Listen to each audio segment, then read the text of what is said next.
Aquela noite de sexta-feira deveria ter sido apenas mais uma volta para casa depois do plantão no hospital. Eu nunca imaginei que as palavras de um taxista desconhecido, ditas em pânico enquanto travava todas as portas do carro, mudariam completamente o rumo da minha vida. "Não desça aqui, confie em mim", ele disse com a voz tremendo. Eu estava apavorada, sozinha, em um bairro que não conhecia. 5 minutos depois, quando entendi o real motivo daquele pedido desesperado, percebi que minha vida nunca mais seria a mesma. Mas antes de continuarmos, confira se você já está inscrito no canal e escreva nos comentários de onde você está assistindo este vídeo. Meu nome é Débora, tenho 29 anos e trabalho como enfermeira em um hospital particular na zona sul de São Paulo. Sempre fui dedicada ao trabalho, talvez até demais. Minha mãe costumava dizer que eu colocava a profissão acima de tudo, inclusive da minha própria vida pessoal. Ela não estava completamente errada. Depois de 5 anos de relacionamento, meu noivo tinha terminado comigo justamente por isso, dizendo que eu amava mais meus pacientes do que a ele. Aquela sexta-feira, dia 23 de agosto, era para ser especial. Depois de 3 meses trabalhando em turnos duplos para ajudar minha mãe a pagar o tratamento de saúde do meu pai, finalmente eu tinha conseguido folgar no fim de semana. Minha irmã mais nova, Camila, tinha planejado um churrasco em família no sítio do meu tio em Mairiporã. Todo mundo estaria lá. Meus pais, meus tios, meus primos. Até minha avó, que raramente saía de casa por causa da artrose, tinha confirmado presença. Eu estava empolgada. Tinha até comprado uma roupa nova, um vestido floral que encontrei em promoção no shopping Morumbi. Era simples, mas bonito. Combinava com a ocasião. O plano era sair do hospital às 18 horas, passar em casa para tomar banho, trocar de roupa e pegar a mala que já estava pronta. Camila passaria para me buscar às 20 horas e seguiríamos juntas para o sítio. Mas a vida de enfermeira raramente segue o planejado. Por volta das 17 horas, chegou uma emergência no pronto-socorro. Um acidente de moto na Marginal Pinheiros. 3 vítimas em estado grave. A equipe estava sobrecarregada e o coordenador me pediu para ficar mais algumas horas. Eu tentei recusar, expliquei sobre o compromisso familiar, mas quando vi a situação caótica do pronto-socorro, não consegui simplesmente virar as costas e ir embora. Liguei para Camila explicando que me atrasaria. Ela ficou chateada, mas entendeu. Disse que esperaria até às 22 horas no máximo, porque depois disso, o trânsito para Mairiporã ficaria muito pesado e perigoso. Prometi que estaria pronta. Guardei o celular no bolso do jaleco e voltei correndo para a sala de emergência. As horas seguintes foram um borrão de sangue, gritos, monitores apitando e médicos dando ordens. Trabalhamos sem parar. Às 21 horas, finalmente conseguimos estabilizar os 3 pacientes. Um deles, um rapaz de apenas 19 anos, teve que ser levado às pressas para a cirurgia. Acompanhei a maca até a porta do centro cirúrgico e, quando finalmente parei para respirar, olhei o relógio. 21h15 da noite. Corri para o vestiário, tirei o jaleco sujo de sangue e vesti minha roupa de rua. Peguei o celular e vi 7 chamadas perdidas de Camila. Liguei de volta imediatamente. Ela atendeu irritada. Disse que tinha esperado até 10 minutos atrás, mas que agora já estava no meio do caminho para Mairiporã. Não fazia sentido voltar para me pegar. Eu teria que ir por conta própria no sábado de manhã. Desliguei o telefone com um nó na garganta. Estava exausta, frustrada e com fome. Minha mochila com a roupa para o fim de semana estava no meu apartamento em Pinheiros. Pensei em pegar um Uber até em casa, mas quando abri o aplicativo, o valor estava absurdamente alto por causa da tarifa dinâmica de sexta-feira à noite.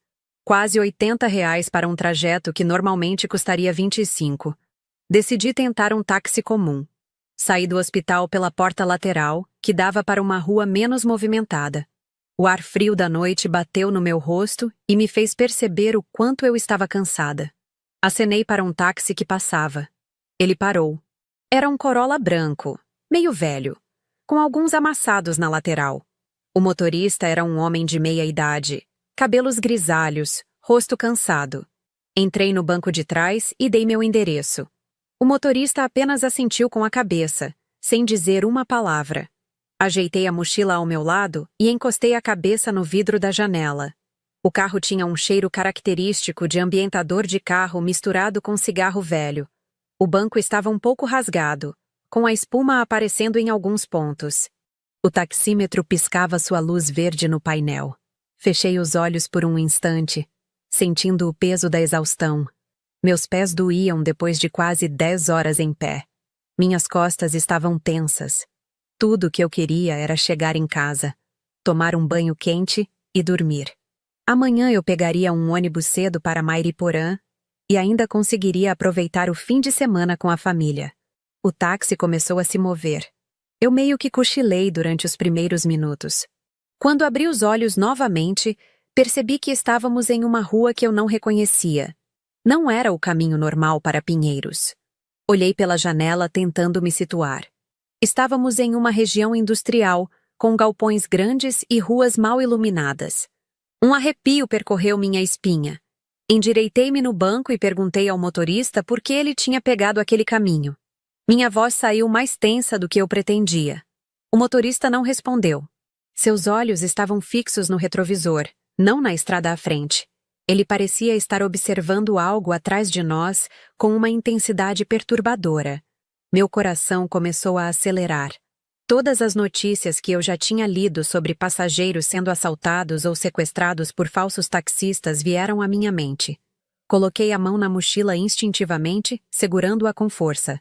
Calculei mentalmente a distância até a porta. Se ele parasse em algum sinal, eu poderia tentar sair correndo.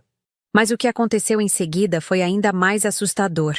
O motorista de repente acelerou, fazendo uma curva brusca que me jogou contra a lateral do carro. Olhei para trás tentando entender o que estava acontecendo. Havia outro carro nos seguindo. Um sedã preto com os vidros escurecidos. Estava muito próximo, quase colado no nosso para-choque. "O que está acontecendo?"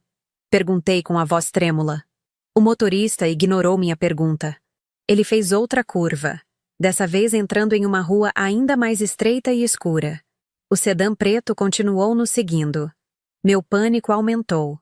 Peguei o celular para ligar para a polícia, mas minha mão tremia tanto que quase deixei o aparelho cair. O motorista finalmente falou.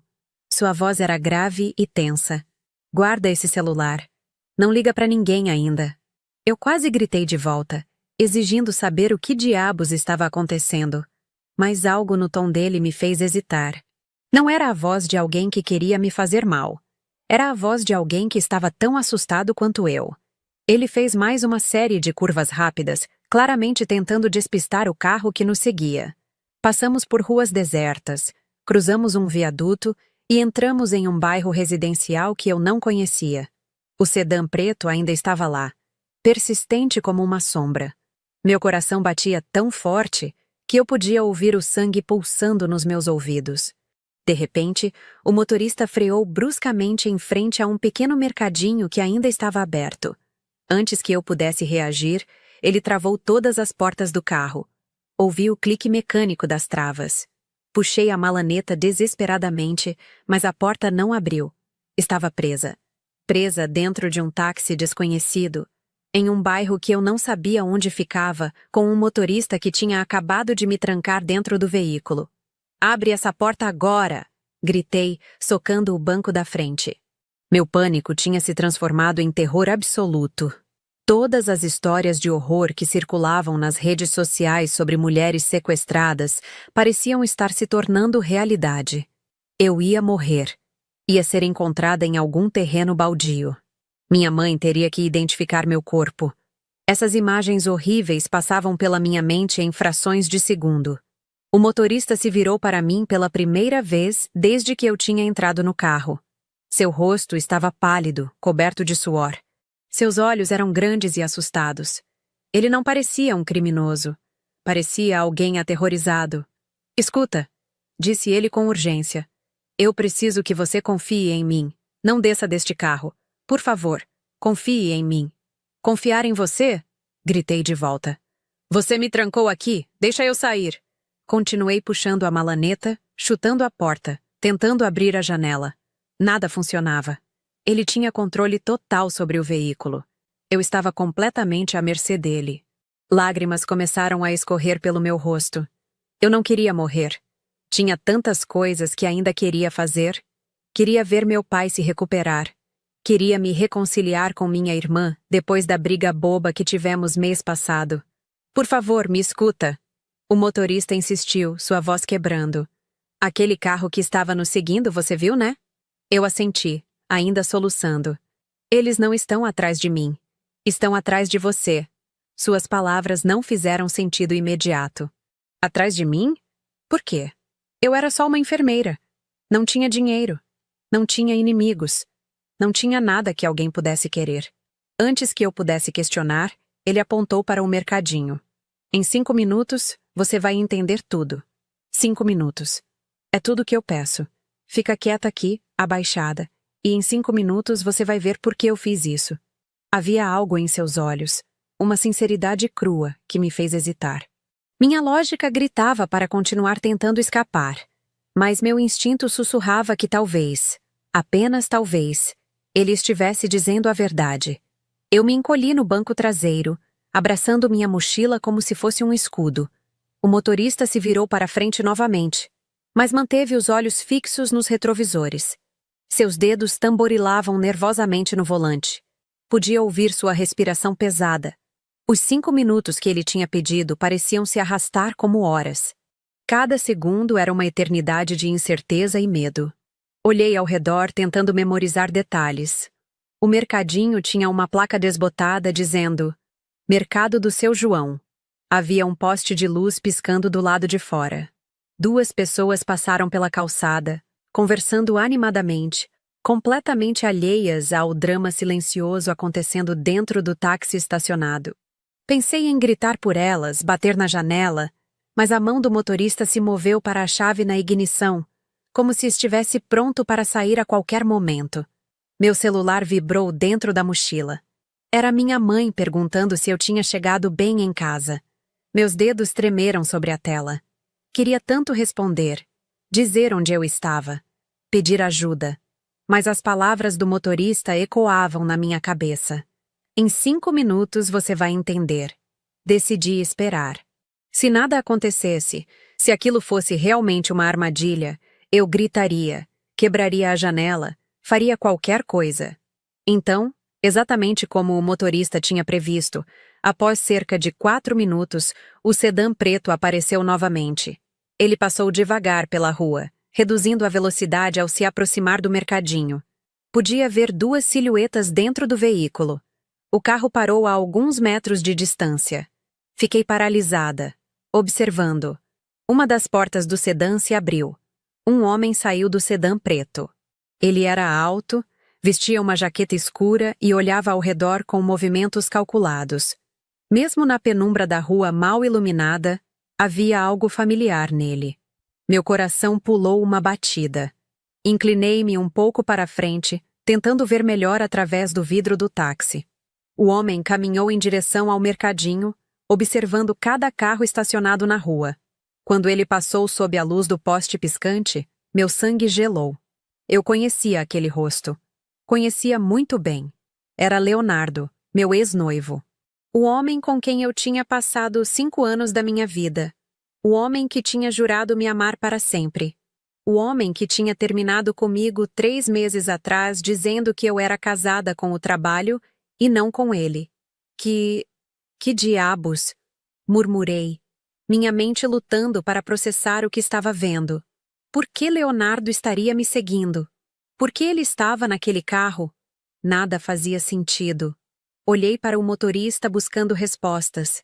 Ele continuava observando Leonardo através do retrovisor, sua mão firme na chave da ignição, pronto para fugir se necessário. Leonardo andou até o mercadinho e entrou. Através das janelas de vidro, podia vê-lo falando com o atendente, mostrando algo no celular. Provavelmente minha foto. Estava me procurando. Meu ex-noivo, o homem que eu tinha amado, que tinha planejado casar, estava me caçando pelas ruas de São Paulo como se eu fosse uma criminosa fugitiva. O motorista se virou para mim novamente. Você conhece ele? Perguntou. Eu assenti. incapaz de falar. Minha garganta estava completamente fechada. É seu ex, né? Leonardo Silva. Meus olhos se arregalaram. Como ele sabia o nome de Leonardo? Como ele sabia qualquer coisa sobre minha vida? O medo voltou com força total. Quem é você? Consegui perguntar. Minha voz rouca. O motorista suspirou profundamente antes de responder. Meu nome é Alberto. Trabalho, ou melhor, trabalhava para uma empresa de segurança privada. Fui contratado há 2 semanas para vigiar você. As palavras caíram como bombas. Alguém tinha me contratado para me vigiar? Por quem? Exigi, minha confusão se transformando em raiva. Por ele, Alberto respondeu, apontando para o mercadinho onde Leonardo ainda estava. Seu ex-noivo me pagou para seguir você, anotar sua rotina, saber seus horários, onde você mora, onde trabalha, com quem você fala. Tudo. Senti náusea subindo pela minha garganta. Leonardo tinha me colocado sob vigilância. Por 3 meses, desde o término, eu tinha sido seguida, observada, estudada como um animal em um zoológico. Mas por quê? Perguntei, lágrimas escorrendo novamente. Alberto hesitou. No começo, eu achei que era só um cara ciumento, sabe? Querendo ter certeza de que a ex não estava com outro. Acontece. Eu já fiz esse tipo de trabalho antes. Mas ontem, quando ele me ligou, foi diferente. Ele me ofereceu 50 mil reais. 50 mil. Para fazer algo que ele não especificou direito no telefone. 50 mil reais. Era muito dinheiro. Dinheiro suficiente para fazer pessoas comuns fazerem coisas terríveis. Alberto continuou, sua voz baixa e carregada de culpa. Ele marcou de se encontrar comigo hoje à noite. Disse que me daria os detalhes pessoalmente. Mas eu tenho 3 filhas, moça. 3 meninas que eu crio sozinho. E quando um trabalho envolve tanto dinheiro e tanto segredo assim, geralmente significa uma coisa só. Ele não precisou terminar a frase. Eu entendi. Leonardo queria me matar. Meu ex-noivo, o homem que tinha me dado um anel de noivado em uma praia romântica em Búzios, que tinha chorado de emoção quando eu disse sim, agora queria me ver morta. O mundo pareceu desmoronar ao meu redor. Nada mais fazia sentido. Tudo que eu tinha acreditado ser real era uma mentira. Eu não sou assassino, Alberto disse firmemente. Quando percebi o que ele realmente queria, pensei em simplesmente sumir, devolver o adiantamento que ele já tinha me dado e fingir que nunca tinha acontecido nada. Mas aí eu pensei em você. Uma mulher jovem, trabalhadora, que nem imagina o perigo que está correndo. Não consegui simplesmente deixar você à própria sorte. Então foi por isso que ele tinha me seguido desde o hospital. Não para me fazer mal, mas para me proteger. Quando percebeu que Leonardo e outra pessoa no sedã preto estavam me esperando na saída, decidiu me pegar primeiro. As curvas malucas, a fuga desesperada, tudo tinha sido para me salvar. Eu tinha passado aqueles minutos terríveis achando que ia morrer nas mãos de Alberto, quando na verdade ele estava impedindo que eu morresse nas mãos de Leonardo. Tem outra pessoa com ele, Alberto explicou, apontando discretamente para o sedã. Um cara chamado Juliano. Ex-policial expulso da corporação há uns anos por envolvimento com milícia. Esse tipo de gente não tem escrúpulos. Faz qualquer coisa por dinheiro. Meu estômago revirou. Leonardo não estava apenas planejando me matar. Ele tinha contratado um criminoso profissional para fazer o trabalho. Observamos em silêncio enquanto Leonardo saía do mercadinho, claramente frustrado por não ter me encontrado. Ele voltou para o sedã e os 2 homens pareceram discutir algo. Podiam ver Leonardo gesticulando animadamente, batendo no painel do carro. Juliano ao volante permanecia impassível. Depois de alguns minutos, o sedã saiu em alta velocidade, provavelmente indo procurar em outro lugar. Alberto esperou até que o carro desaparecesse completamente antes de destravar as portas. O clique das travas sendo liberadas soou como liberdade.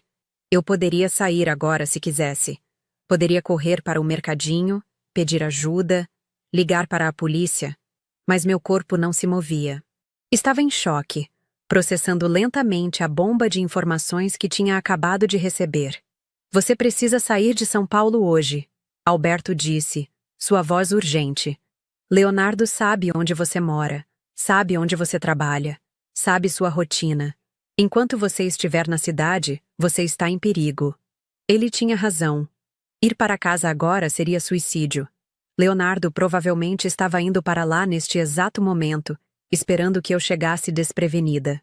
Eu não tenho para onde ir, respondi, minha voz soando distante e estranha. Alberto pensou por um momento. Você não tinha um compromisso familiar neste fim de semana? Ouvi você falando sobre isso no telefone com sua irmã mais cedo. Ele realmente tinha me seguido o dia todo. Sabia sobre o churrasco em Mairiporã. Sabia sobre minha família.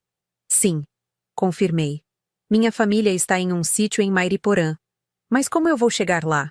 Leonardo vai estar me procurando em toda parte. Tu. Alberto ligou o motor do táxi. Eu te levo. Conheço caminhos alternativos. Vamos evitar as principais rodovias. Vai demorar mais, mas é mais seguro. Olhei para ele, esse estranho que tinha salvado minha vida por pura decência humana, e assenti. Enquanto o táxi saía daquela rua, peguei meu celular e comecei a ligar para minha irmã. Minhas mãos ainda tremiam. Camila atendeu no terceiro toque, sua voz sonolenta indicando que ela já estava dormindo. Débora, que horas são? Você está bem? Respirei fundo, tentando manter a voz calma. Camila, eu preciso que você me escute com atenção e não faça perguntas agora. O tom sério da minha voz a deixou imediatamente alerta. O que aconteceu? Ela perguntou, agora completamente acordada. Estou indo para aí agora, mas tem algo muito grave acontecendo. Quando eu chegar, vou explicar tudo. Por enquanto, preciso que você não conte para ninguém, especialmente para a mamãe, tá bom? Camila hesitou, mas concordou. Desliguei e encostei a cabeça no banco, fechando os olhos.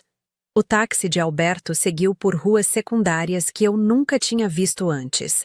Cruzamos bairros periféricos onde as casas eram simples e as ruas estreitas. Passamos por feiras noturnas ainda funcionando, com barraquinhas vendendo churrasquinho e caldo de cana. A vida normal acontecendo enquanto meu mundo desabava. Era surreal. Todas aquelas pessoas vivendo suas vidas cotidianas sem imaginar o drama acontecendo dentro daquele Corolla branco. Durante o trajeto, Alberto me contou mais detalhes sobre o trabalho de vigilância que tinha feito. Ele tinha fotos minhas entrando e saindo do hospital, comprando pão na padaria perto de casa, correndo no parque aos domingos. Semanas da minha vida documentadas sem que eu soubesse. A invasão de privacidade me deixou nauseada, mas também grata. Se não fosse por Alberto ter feito esse trabalho, ele não estaria ali para me salvar hoje. Por que você acha que ele quer me matar? Perguntei depois de um longo silêncio. Era a pergunta que martelava na minha cabeça. Leonardo tinha terminado comigo. Estava livre. Por que não simplesmente seguir em frente com a vida dele? Por que essa necessidade de me eliminar? Alberto olhou para mim pelo retrovisor. Sua expressão séria. Geralmente, quando alguém quer matar o ex-parceiro, há 3 motivos principais, ele explicou. Dinheiro, segredo ou obsessão. Às vezes, uma combinação dos 3. Pensei sobre isso. Dinheiro? Eu não tinha quase nada. Ganhava um salário razoável como enfermeira, mas nada extraordinário. Meus pais eram classe média. Não havia herança esperando por mim. Segredo? Que segredo Leonardo poderia ter que exigisse minha morte? Durante nosso relacionamento, eu tinha sido completamente transparente. Ele conhecia cada aspecto da minha vida. Eu não sabia de nada comprometedor sobre ele. Ou, pelo menos, achava que não sabia. Talvez houvesse algo que eu tinha visto ou ouvido sem perceber a importância. Obsessão? Essa parecia a opção mais provável. Leonardo sempre tinha sido um pouco controlador. Gostava de saber onde eu estava, com quem estava, o que estava fazendo. No início do relacionamento, eu achava fofo, prova de que ele se importava. Com o tempo, começou a me sufocar. Mas obsessão ao ponto de querer me matar? Parecia extremo demais. Tem algo que eu preciso te contar, Alberto disse, interrompendo meus pensamentos. Ele parecia hesitante, escolhendo cuidadosamente as palavras. Nos últimos dias da vigilância, eu segui Leonardo também. Queria entender melhor quem era meu cliente. e descobri algumas coisas preocupantes. Meu coração acelerou novamente. O que mais poderia haver? Leonardo tem outra namorada, Alberto revelou. Uma mulher chamada Patrícia. Eles estão juntos há pelo menos 6 meses. 6 meses.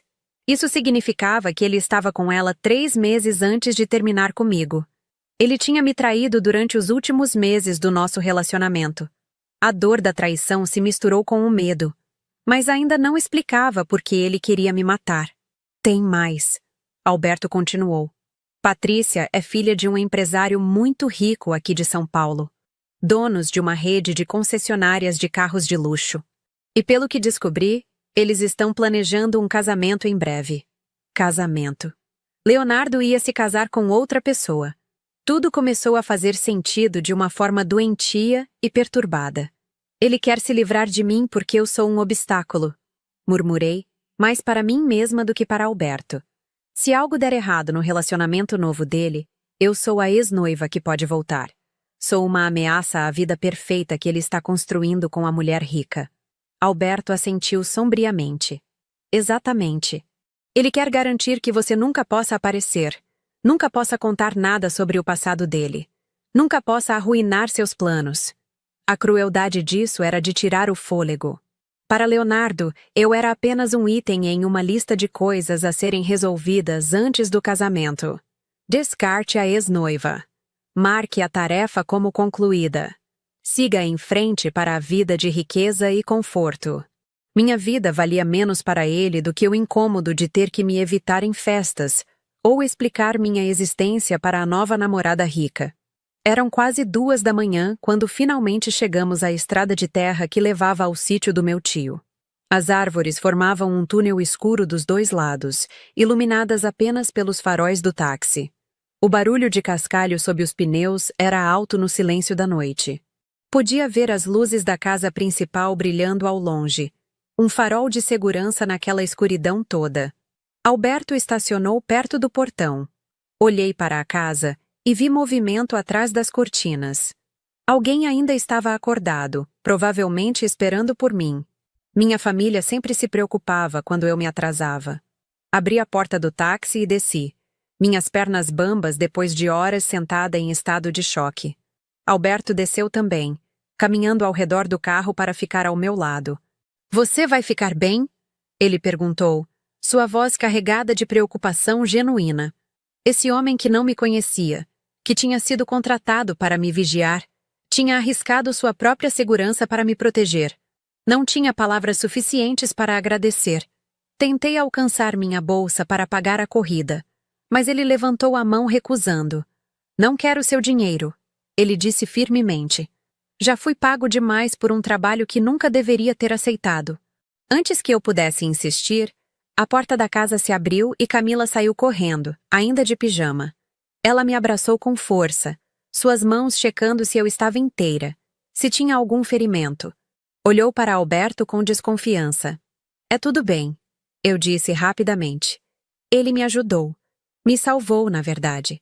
Camila não parecia convencida, mas me puxou para dentro. Alberto acenou uma última vez antes de voltar para o táxi. Observei as luzes traseiras do carro se afastarem pela estrada de terra até desaparecerem completamente.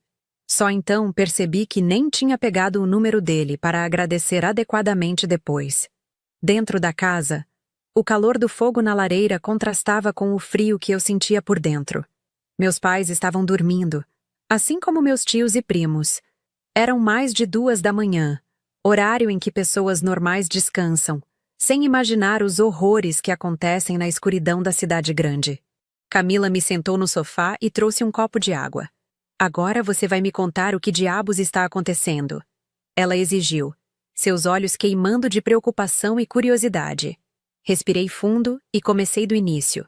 Contei sobre o plantão que se estendeu, sobre o táxi, sobre a perseguição do sedã preto, sobre Alberto e suas revelações, sobre Leonardo querendo me matar, sobre a nova namorada rica e o casamento planejado. A cada palavra, o rosto de Camila ficava mais pálido. Quando terminei, ela estava em lágrimas. "A gente precisa chamar a polícia agora", ela disse, já pegando o celular. Eu segurei sua mão. E dizer o quê? Que meu ex me seguiu? Que um taxista me contou que ele quer me matar? Não tenho provas de nada. É minha palavra contra a dele. Camila sabia que eu estava certa. Leonardo vinha de uma família bem relacionada. O pai dele era advogado. Tinha conexões. Sem provas concretas, uma denúncia minha seria vista como histeria de ex-namorada ressentida. Pior, poderia alertá-lo de que eu sabia de seus planos, fazendo com que ele mudasse de estratégia ou acelerasse seus planos. Precisávamos de provas, precisávamos de um plano. Fica aqui no sítio por um tempo, Camila sugeriu. Pelo menos até a gente descobrir o que fazer. Era tentador, ficar escondida no meio do mato, longe de São Paulo, longe de Leonardo. Mas eu tinha responsabilidades. Meu trabalho no hospital, meus pacientes, minha vida. Não podia simplesmente desaparecer porque meu ex-noivo era um psicopata. Naquela noite, mal consegui dormir. Cada barulho me fazia pular. O vento nas árvores soava como passos se aproximando. A coruja piando lá fora parecia um aviso de perigo. Quando finalmente adormeci, tive pesadelos vívidos. Leonardo me perseguindo por corredores escuros do hospital. Acordei várias vezes suada e ofegante, checando se as portas e janelas estavam trancadas. Na manhã de sábado, acordei com o cheiro de café fresco e pão na chapa. Minha mãe estava na cozinha preparando o café da manhã para todos. Quando me viu, seu rosto se iluminou. Débora, pensei que você não viria mais. Como foi a noite? Conseguiu descansar depois daquele plantão terrível? Forcei um sorriso e menti dizendo que tinha dormido bem. Durante o café da manhã, todos conversavam animadamente sobre os planos para o dia. Meu tio queria mostrar as melhorias que tinha feito no galinheiro. Minha prima estava empolgada para nadar na piscina natural do riacho nos fundos do sítio. Meu pai, que tinha ficado muito tempo doente, finalmente estava com energia para participar do churrasco. Todos estavam felizes, despreocupados. Eu me sentia uma fraude. Sorria quando era esperado. Participava das conversas, mas minha mente estava em outro lugar. Cada vez que meu celular vibrava, meu coração disparava. Checava compulsivamente se havia mensagens de números desconhecidos. Leonardo tinha meu número. Será que tentaria entrar em contato? Fazer-se de preocupado com meu sumiço? Camila não tirava os olhos de mim. Ela sabia o inferno interno que eu estava vivendo. Durante a preparação do churrasco, quando todos estavam ocupados, ela me puxou para um canto do quintal. A gente precisa fazer alguma coisa, ela sussurrou. Não dá para fingir que está tudo bem enquanto tem um maluco te procurando para te matar. Eu sei, respondi, sentindo o peso da situação mais uma vez. Mas o quê? Se eu aparecer na polícia sem provas, eles vão arquivar. Leonardo vai descobrir que eu denunciei e vai ficar ainda mais perigoso. Camila mordeu o lábio pensativa. E se a gente conseguir provas? Gravar ele confessando ou algo assim? A ideia era arriscada, mas era algo. Como a gente faria isso? Perguntei. Camila teve uma expressão determinada. Você ainda tem as chaves do apartamento que vocês dividiram? Eu tinha. Mesmo depois do término, Leonardo nunca tinha pedido de volta. Disse que eu podia ficar com elas caso precisasse pegar alguma coisa que tivesse esquecido. A gente poderia entrar lá e procurar evidências, Camila sugeriu. E-mails, mensagens, alguma coisa que prove o que ele está planejando. Era loucura. Era perigoso. Mas era também a única ideia concreta que tínhamos. Olhei para minha família reunida ao redor da churrasqueira, rindo e aproveitando o dia ensolarado. Eu queria ter minha vida de volta. Queria não ter que olhar por cima do ombro constantemente. Vamos fazer isso. Decidi. Mas não hoje. Hoje eu preciso ficar aqui e fingir que está tudo normal. Não quero preocupar a mamãe e o papai. Segunda-feira, quando eu tiver que voltar para São Paulo por causa do trabalho, a gente vai até o apartamento de Leonardo. Camila concordou. Passamos o resto do dia tentando aproveitar o churrasco familiar, mas minha mente já estava planejando nossa missão. O churrasco foi bom, apesar da ansiedade constante. Meu pai fez piadas ruins como sempre. Minha avó contou histórias da juventude que já tínhamos ouvido 1000 vezes. Meus primos disputaram quem comia mais linguiça. Era tudo tão normal, tão precioso. Eu nunca tinha valorizado tanto esses momentos simples. A possibilidade de que poderiam acabar fazia cada segundo parecer mais intenso. À tarde, quando todos estavam fazendo a digestão relaxados na varanda, meu celular tocou. Era um número desconhecido. Meu sangue gelou. Levantei-me rapidamente e me afastei do grupo antes de atender. Alô? Disse com a voz tensa. Débora? Sou eu, Alberto. Respirei aliviada. Era só o taxista. Oi, Alberto. Como você conseguiu meu número? Ele pareceu sem graça. Estava nos arquivos que Leonardo me deu quando me contratou. Desculpa ligar assim, mas precisava saber se você estava bem. Era estranho, mas também reconfortante saber que alguém fora da família estava preocupado comigo. Estou bem. Estou com minha família em Mairiporã. Ótimo. Fica aí pelo fim de semana, pelo menos. Mas tem algo que eu preciso te contar. Meu estômago apertou. Leonardo me ligou hoje cedo. Perguntou se eu tinha te visto ontem à noite. Disse que tinha passado no hospital para te buscar como surpresa, mas você tinha sumido. A mentira era patética. O que você falou? Disse que não tinha te visto. Que ontem eu estava em outro bairro fazendo outro trabalho. Senti um alívio temporário. Mas então Alberto continuou. Ele me ofereceu R$ 100.000. Dobrou o valor. Disse que precisa resolver isso até segunda-feira, porque tem compromissos importantes na terça. Meu sangue gelou novamente. Compromissos importantes. Provavelmente o casamento com Patrícia. O que você disse para ele? Perguntei, minha voz quase um sussurro. Alberto hesitou antes de responder. Disse que ia pensar. Que 100.000 era muito dinheiro e eu precisava considerar. Quis ganhar tempo, sabe? Se eu recusasse direto, ele ia desconfiar que eu já tinha te avisado. Poderia contratar outra pessoa. Fazia sentido. Se Alberto se afastasse completamente, Leonardo simplesmente encontraria outro criminoso disposto a fazer o trabalho sujo. Pelo menos assim, com Alberto fingindo estar interessado, poderíamos ter informações sobre os movimentos de Leonardo. Você toparia continuar fingindo? Perguntei cautelosamente. Ser nosso informante? É exatamente por isso que liguei. Alberto respondeu. Estou disposto a ajudar você a reunir provas contra esse cara. Mas tem que ser rápido. Ele está ficando desesperado. Pessoas desesperadas fazem coisas estúpidas e perigosas. Concordei. Contei para Alberto sobre o plano de invadir o apartamento de Leonardo na segunda-feira para procurar evidências. Alberto ficou em silêncio por um momento, processando. É arriscado. Muito arriscado. Se ele te pegar lá, pode antecipar os planos dele. Eu sabia. Mas que outra opção tínhamos? Posso ajudar, Alberto ofereceu. Posso vigiar o prédio, avisar se ele estiver chegando. E tenho um amigo que trabalha com equipamento de vigilância. Podemos colocar câmeras e microfones escondidos no apartamento. A ideia de transformar o apartamento de Leonardo em um estúdio de vigilância era boa.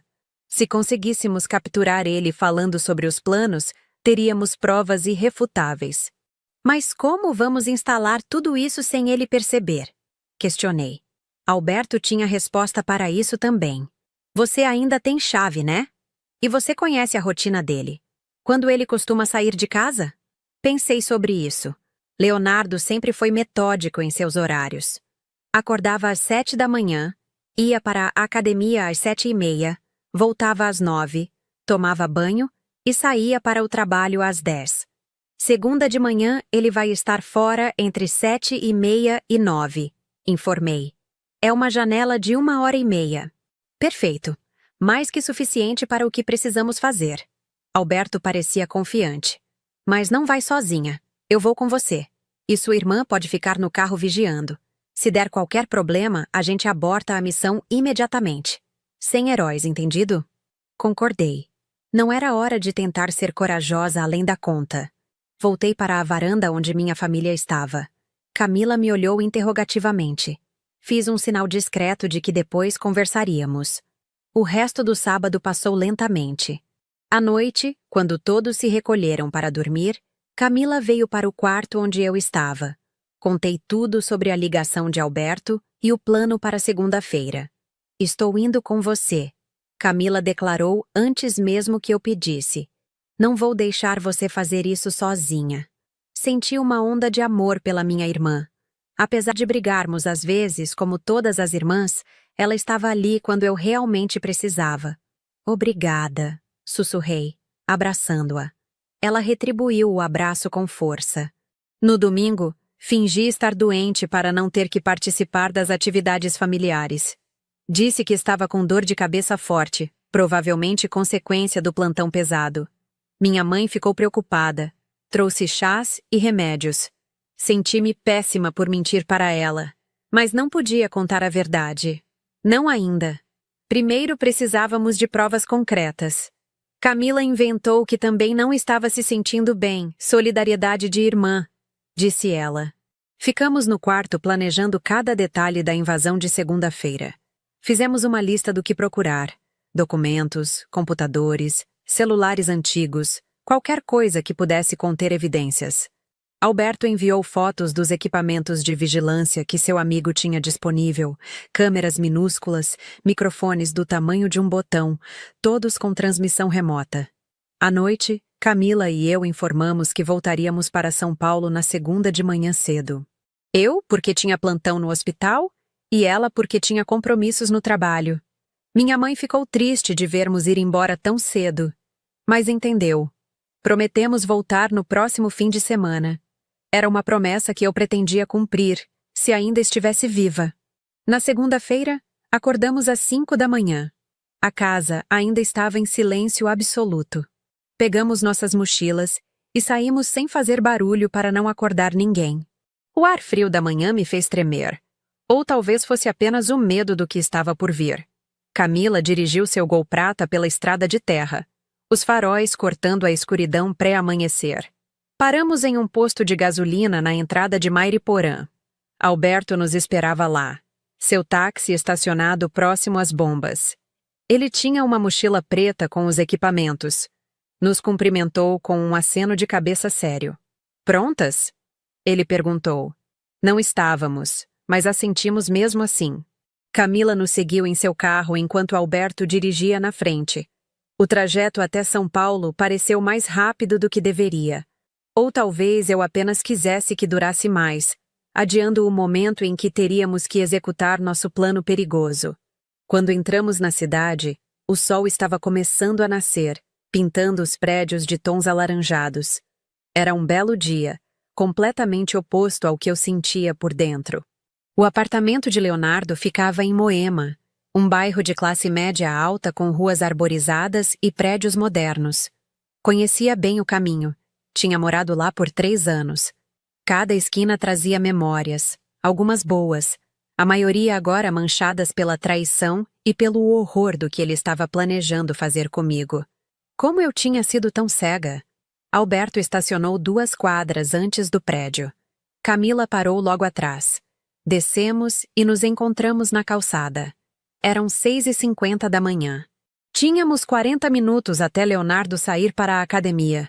Alberto abriu a mochila e começou a tirar os equipamentos. 3 minicâmeras, 4 microfones, todos conectados a um sistema que transmitia em tempo real para um aplicativo no celular. Vou te ensinar a usar, Alberto disse mostrando o aplicativo. Era surpreendentemente simples. Cada dispositivo aparecia como um ponto no mapa do apartamento. Podíamos ver e ouvir tudo remotamente. Os equipamentos têm bateria para 1 semana. Depois disso, vão precisar ser carregados ou substituídos.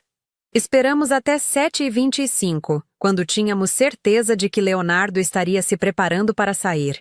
Caminhamos até o prédio, meu coração batendo tão forte que tinha certeza de que todos ao redor podiam ouvir. O porteiro me reconheceu. Dona Débora! Quanto tempo? Como vai? Forcei um sorriso. Oi, seu Valdir. Tudo bem. Vim pegar umas coisas que esqueci aqui. Ele nem questionou, apenas acenou para passarmos. A familiaridade tinha suas vantagens. No elevador, minhas mãos tremiam tanto que quase deixei cair a mochila com os equipamentos. Alberto colocou uma mão firme no meu ombro. Você consegue. Entra, coloca os dispositivos onde eu te mostrei e sai. 10 minutos no máximo. O elevador parou no 12º andar. As portas se abriram para o corredor familiar. Apartamento 1203, à direita. Caminhei até a porta como se estivesse indo para o cadafalso.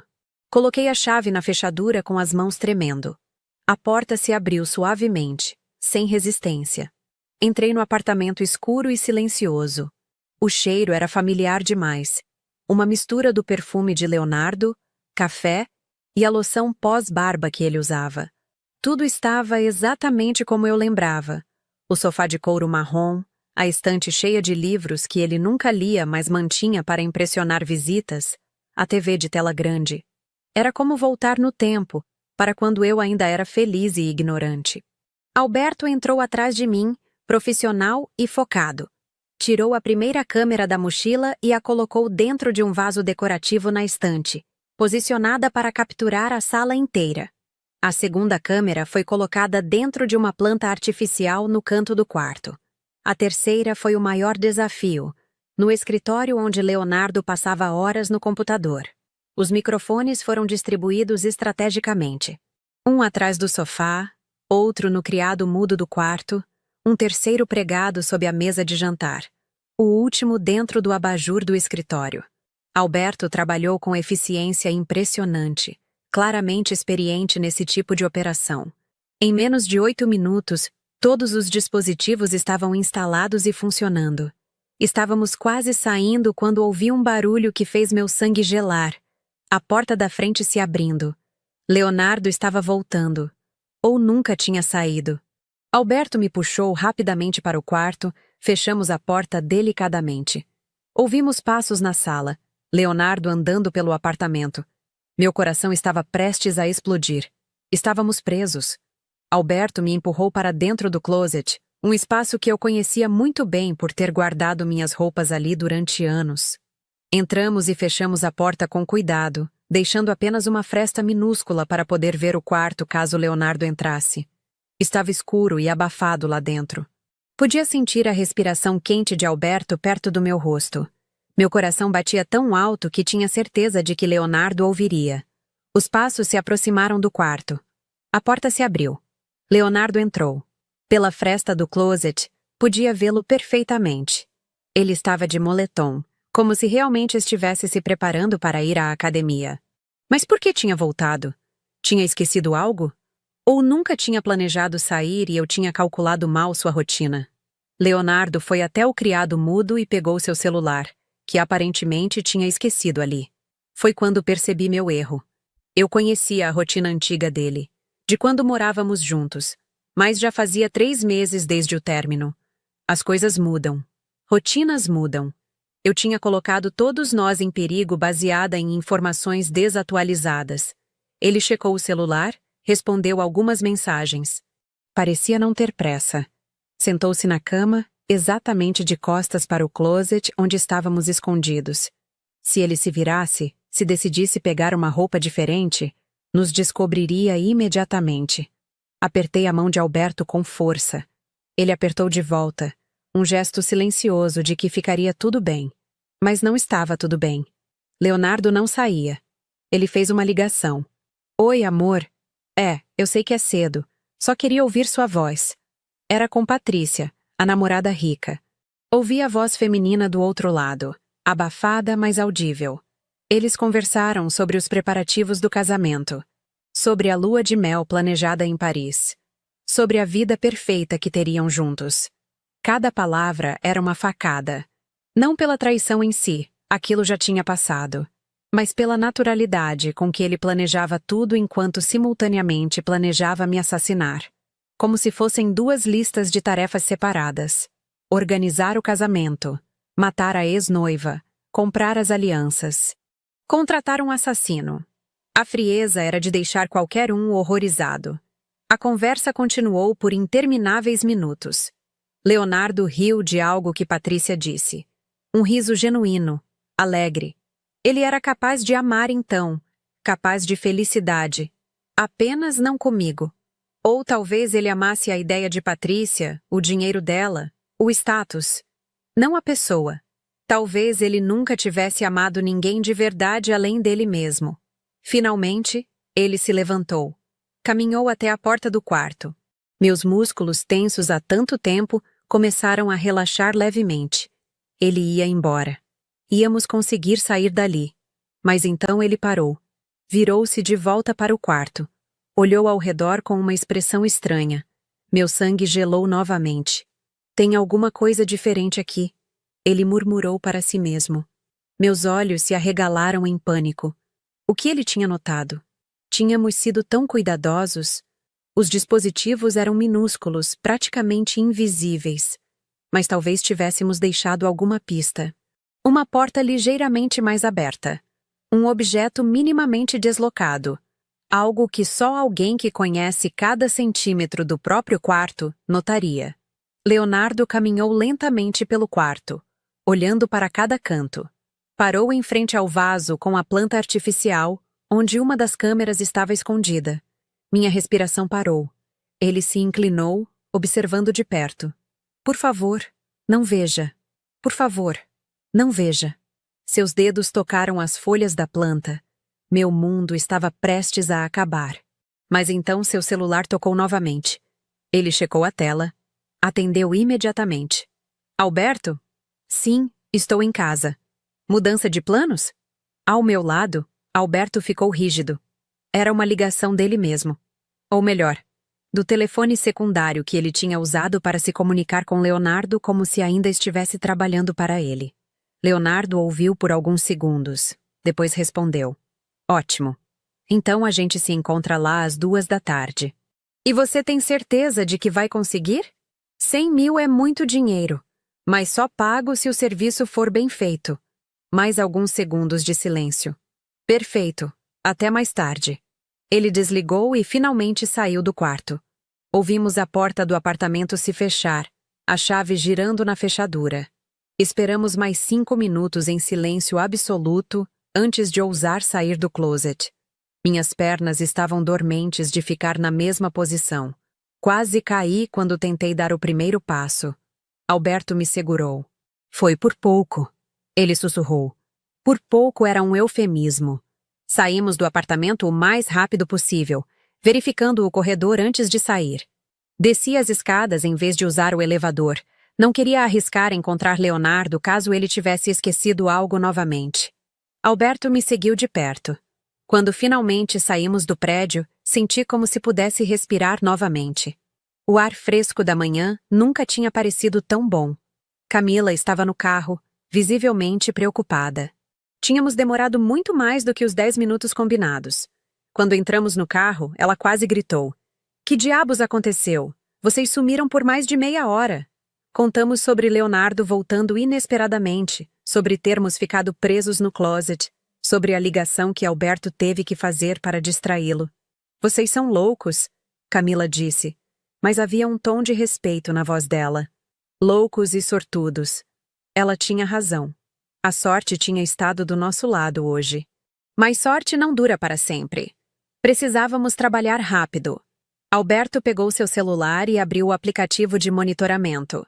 As câmeras estavam todas funcionando perfeitamente. Podíamos ver a sala vazia, o quarto arrumado, o escritório com a cadeira ainda encostada na mesa. Agora é esperar, Alberto disse.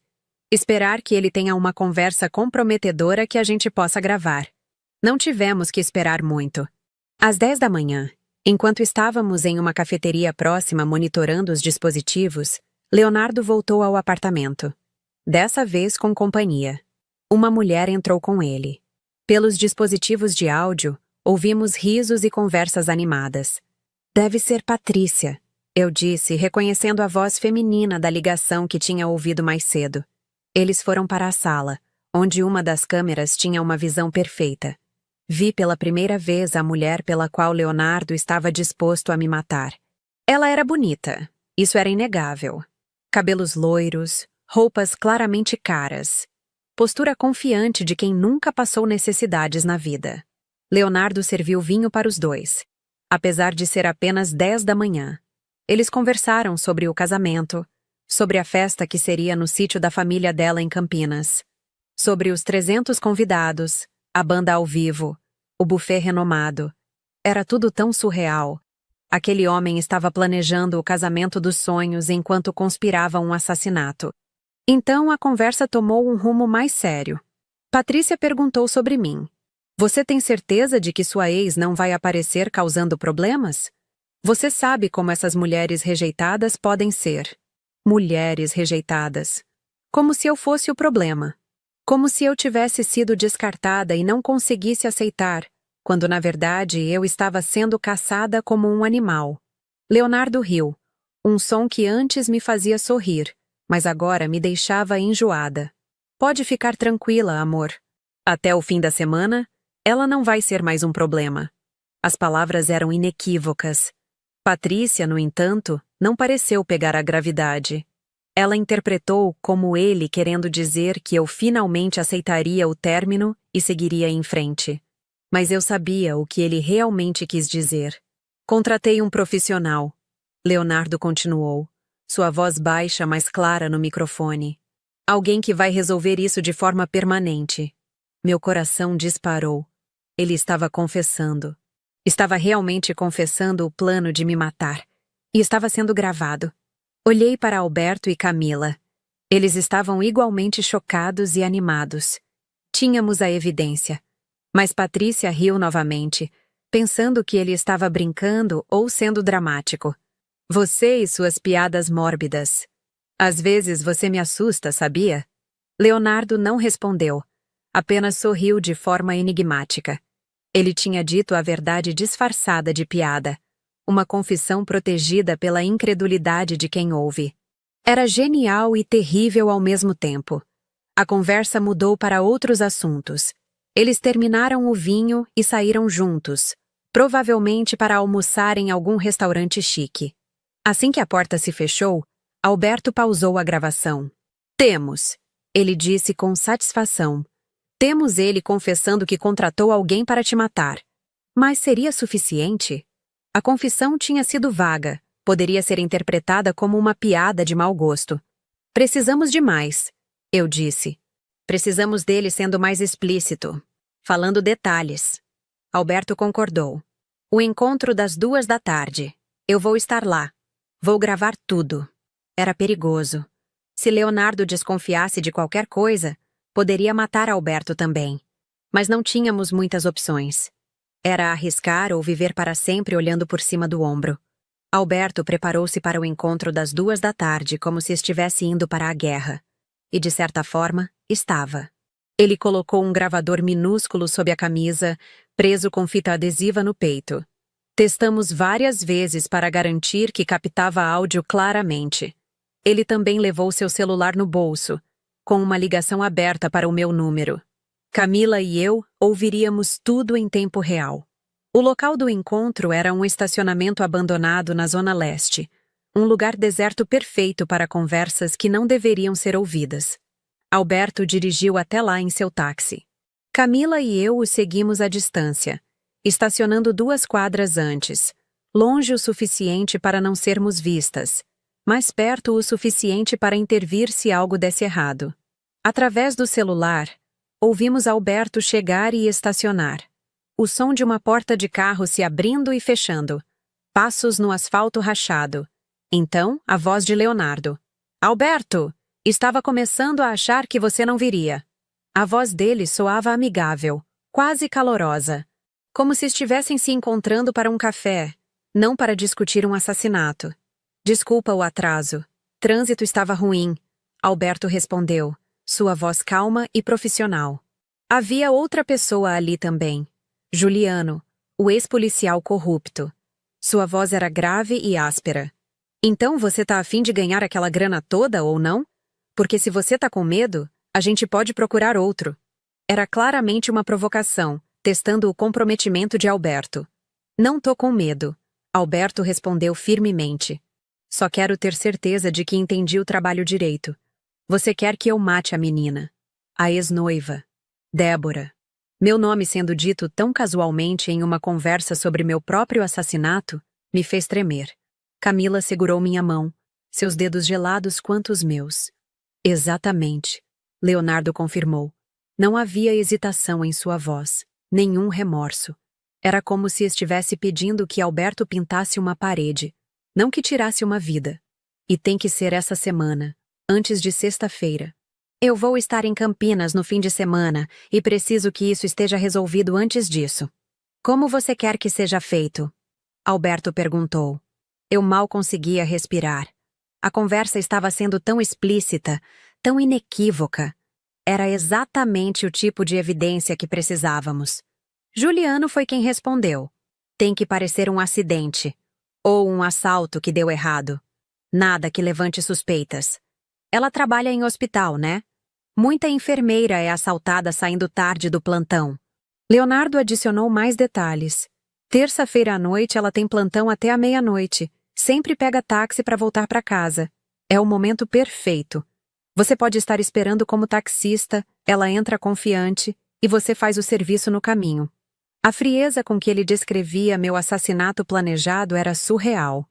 Esse era o homem que tinha me dito te amo centenas de vezes. E o corpo? Alberto perguntou, cada palavra custando visivelmente. Mesmo fingindo, tinha que ser difícil falar sobre isso. Tem um lugar que eu conheço, Juliano disse. Uma área de mata fechada perto da represa de Guarapiranga. Corpo jogado lá pode levar meses para ser encontrado. Se for encontrado. Meu estômago revirou imaginando meu corpo abandonado em algum matagal, comido por animais. E o pagamento?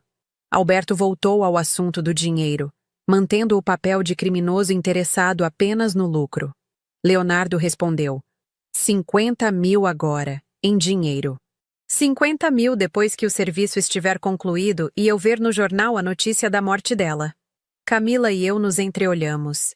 Ele realmente tinha pensado em tudo. Ou achava que tinha. Ouvimos sons de uma bolsa sendo aberta. Papel sendo manuseado. Leonardo estava realmente entregando 50 mil reais em dinheiro para Alberto naquele momento. Conta aí, Leonardo disse. Eu confio que tá tudo certo. Alberto respondeu. Ótimo. Então a gente tem um acordo? Temos. Alberto confirmou. Ouvi o som de mãos apertando. O acordo sórdido estava selado, pelo menos na cabeça de Leonardo. A conversa continuou por mais alguns minutos, detalhando exatamente como deveria ser feito. Leonardo até forneceu uma foto minha recente, tirada sem meu conhecimento, mostrando o caminho que eu fazia do hospital até o ponto onde costumava pegar táxi. Ele tinha me estudado, me perseguido, planejado cada detalhe da minha morte. E tudo estava sendo gravado. Finalmente, o encontro terminou. Ouvimos os carros saindo. Alberto dirigiu de volta para onde estávamos.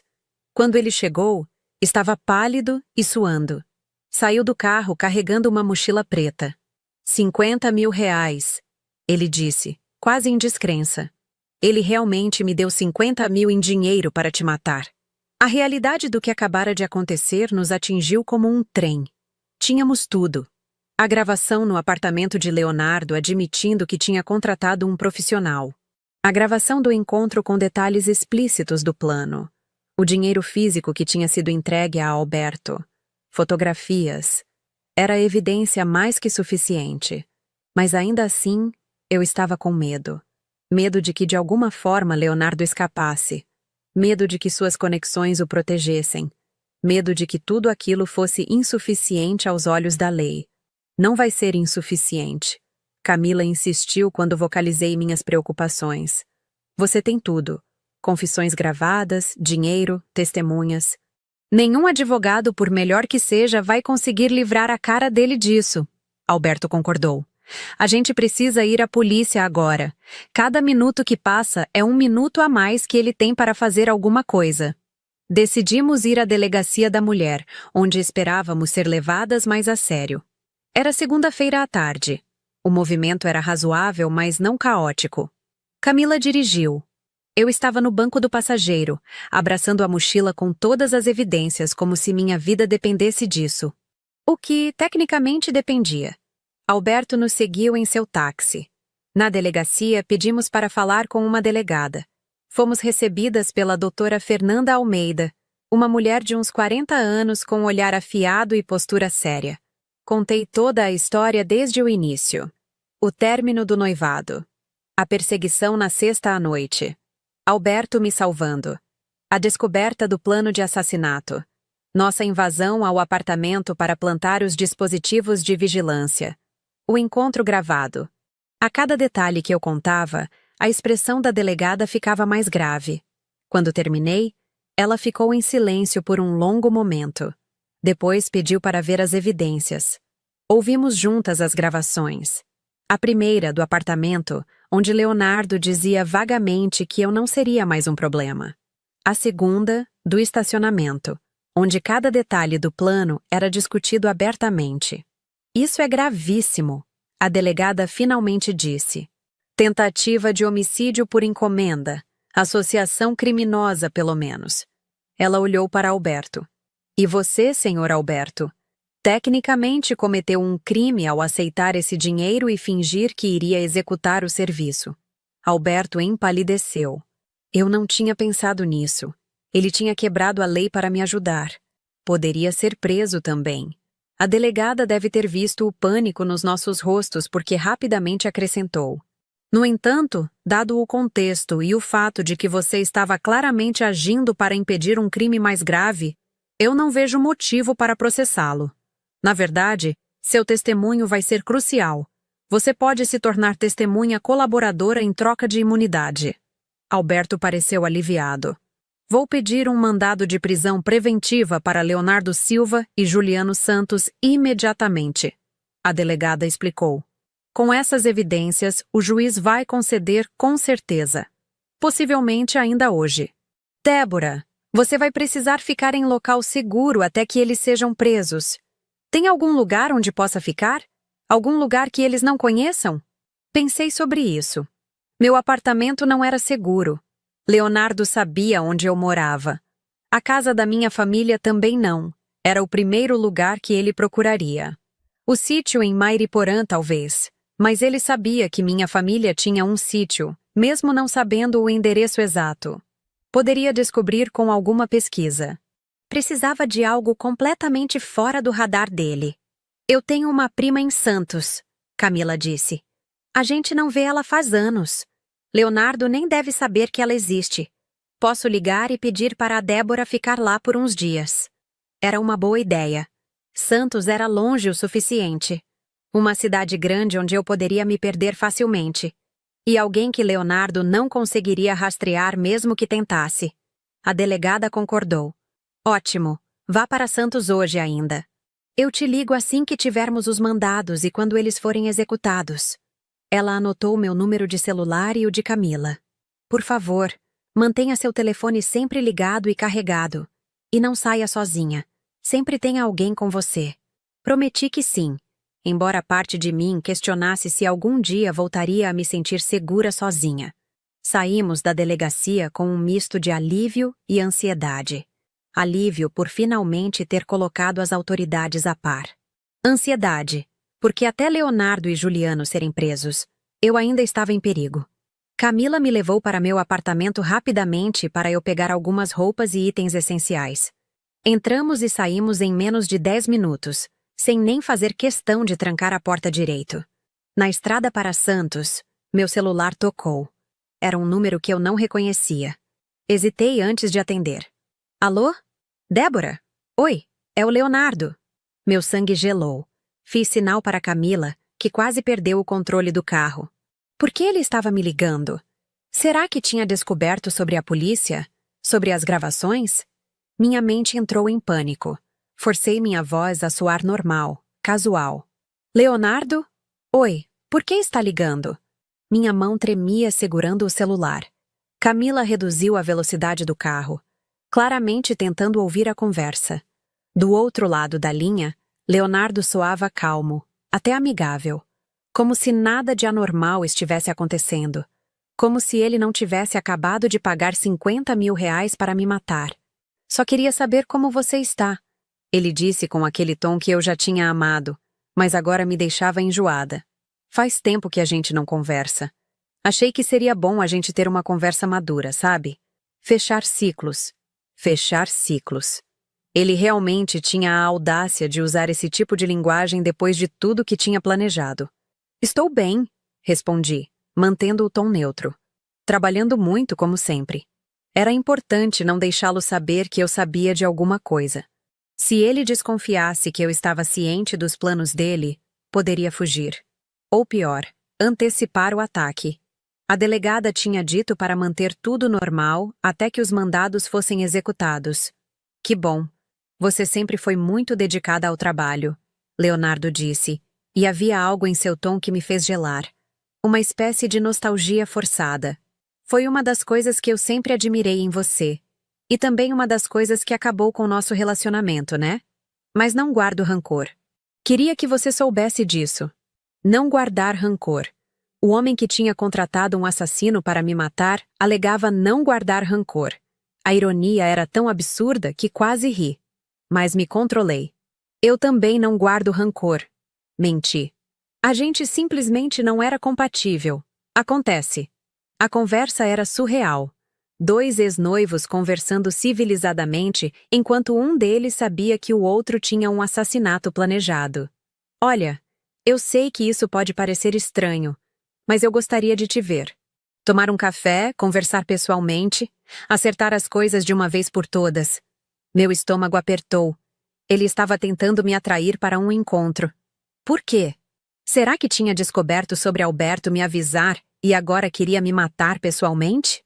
Ou era genuinamente apenas um desejo de conversar, completamente separado de seus planos homicidas? Ah, não sei, Leonardo, disse, tentando ganhar tempo. Estou bem ocupada essa semana. Vários plantões seguidos. Ele insistiu. Que tal amanhã de manhã, antes do seu plantão? Aquela cafeteria que você gostava perto do hospital. 15 minutos só. Eu juro que não vou tomar muito do seu tempo. Olhei para Camila, que balançava a cabeça vigorosamente em negativa. Não havia como eu ir a esse encontro. Era obviamente uma armadilha. Mas se eu recusasse muito veementemente, Leonardo poderia desconfiar. Deixa eu ver como vai estar minha agenda e te respondo depois, ok? Disse, deixando a questão em aberto. Perfeito. Me manda uma mensagem confirmando. Ele parecia satisfeito com a resposta. E Débora? Eu realmente sinto falta de você, sabia? Das nossas conversas, da sua companhia. Acho que terminamos muito cedo. Talvez a gente devesse ter tentado mais. As palavras teriam me tocado há algumas semanas. Agora só me causavam náusea. Depois de desligar, finalmente pude respirar. Camila estava furiosa. Que cara de pau! Como ele tem coragem de ligar para você depois de tudo que fez? Eu também estava com raiva. Mas mais que isso, estava confusa. Por que Leonardo estava tentando essa abordagem amigável? Era parte do plano ou algo separado? Liguei para a delegada Fernanda e contei sobre a ligação. Ela ficou pensativa. Interessante. Pode ser que ele esteja tentando estabelecer um álibi. Mostrar para qualquer investigação futura que vocês estavam em bons termos, que ele não tinha motivos para te fazer mal. Ou pode ser que ele queira avaliar pessoalmente se você desconfia de alguma coisa. O que eu faço se ele insistir no encontro? Perguntei. Você vai dizer que está muito ocupada e sugerir uma data posterior. Ganhe tempo. Até amanhã de manhã, com sorte, ele já vai estar preso. A voz da delegada era firme e tranquilizadora. Os mandados já foram solicitados. O juiz está analisando agora. Deve sair ainda hoje à noite. Chegamos a Santos no início da noite. A prima de Camila, Juliana, morava em um apartamento pequeno perto da praia. Ela nos recebeu com curiosidade, mas sem fazer muitas perguntas. Camila tinha dito apenas que eu estava passando por uma situação difícil e precisava de um lugar para ficar alguns dias. Juliana aceitou sem problemas. O apartamento era aconchegante, decorado com conchas e fotos de praias. Tinha um quarto de hóspedes pequeno onde me instalei. Da janela, podia ver o mar ao longe. O som das ondas era relaxante. Uma calma que contrastava brutalmente com a tempestade que era minha vida no momento. Camila precisava voltar para São Paulo por causa do trabalho, mas prometeu ligar a cada hora. Aquela noite, mal dormi. Cada notificação no celular me fazia pular. Esperava ansiosamente pela ligação da delegada Fernanda dizendo que Leonardo tinha sido preso. Mas a ligação não veio. À meia-noite, incapaz de aguentar mais, eu mesma liguei para ela. Ela atendeu no segundo toque, sua voz mostrando que também estava acordada. Os mandados foram concedidos, ela informou. Mas há um problema. Leonardo não está em casa. Não está no trabalho. Não conseguimos localizá-lo. Meu coração afundou. O que isso significa? Significa que ou ele teve sorte e simplesmente não está nos lugares óbvios, ou alguém o avisou e ele está fugindo. Estamos procurando. Vamos encontrá-lo. Passei a terça-feira em Santos em um estado de ansiedade constante. Juliana saiu para trabalhar, me deixando sozinha no apartamento. Ela tinha oferecido ficar comigo, mas eu insisti que estava tudo bem. Não queria envolver mais pessoas inocentes nessa situação. Tranquei todas as portas e janelas, fechei as cortinas e fiquei grudada no celular esperando notícias. Camila ligava a cada hora como prometido. Alberto também ligou algumas vezes para saber como eu estava. A delegada Fernanda me mantinha atualizada sobre a busca por Leonardo. Eles tinham ido à casa dele, ao escritório, aos lugares que ele frequentava. Nada. Ele tinha desaparecido. Juliano, o ex-policial, também estava desaparecido. Como se soubessem que a polícia estava atrás deles. Será que alguém vazou a informação? Perguntei à delegada durante uma das ligações. Era minha maior preocupação. Se houvesse um informante dentro da polícia, eu nunca estaria segura. A delegada não descartou a possibilidade, mas tentou me tranquilizar. Mesmo que eles tenham sido avisados, não podem fugir para sempre. Temos seus nomes, suas fotos, suas placas de carro. Toda a polícia do estado está procurando. Mas isso não me consolava muito. Brasil é um país grande. Leonardo tinha dinheiro, tinha recursos. Poderia estar em qualquer lugar. E enquanto estivesse livre, eu estava em perigo. Não podia voltar para minha vida normal. Não podia trabalhar. Não podia ver minha família direito. Estava em um tipo de prisão. Uma prisão de medo. À tarde, recebi uma mensagem de Leonardo. E aí? Conseguiu ver sua agenda? Podemos marcar aquele café? Mostrei a mensagem para a delegada Fernanda imediatamente. Ele ainda não sabe que a gente sabe. Ela analisou. Isso é bom. Significa que provavelmente não fugiu por causa da investigação, mas por outra razão. Responda dizendo que hoje é impossível, mas que amanhã talvez você consiga. Segui a orientação dela. Respondi a Leonardo de forma vaga, mantendo a possibilidade de encontro aberta sem confirmar nada. Ele respondeu rapidamente, dizendo que estaria esperando, que realmente precisava me ver. O tom das mensagens era quase desesperado. Um homem que tinha pago para me matar agora desesperado para me ver. O paradoxo era perturbador.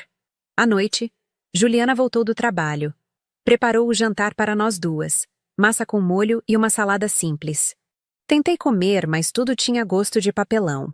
Minha mente estava longe demais para apreciar comida. Juliana notou minha falta de apetite, mas não comentou. Apenas disse que, se eu precisasse conversar, ela estaria ali. Agradeci, mas não falei nada. Como explicar uma situação tão absurda? Depois do jantar, meu celular tocou. Era a delegada Fernanda. Meu coração disparou. Será que tinham encontrado Leonardo? Atendi esperançosa. Débora, temos uma situação, ela disse, e o tom dela me assustou. O que houve? Perguntei, meu estômago se revirando. Leonardo está em Santos. Descobriu de alguma forma que você está aí. Tudo ao meu redor pareceu desacelerar. Como ele tinha descoberto? Eu tinha sido tão cuidadosa. Não tinha postado nada nas redes sociais. Não tinha contado para ninguém além de Camila e Alberto. Como? Consegui perguntar, minha voz saindo num sussurro. Ainda não sabemos. Mas foi avistado no centro de Santos há 1 hora. E há algo mais. Eu não queria ouvir o que mais havia.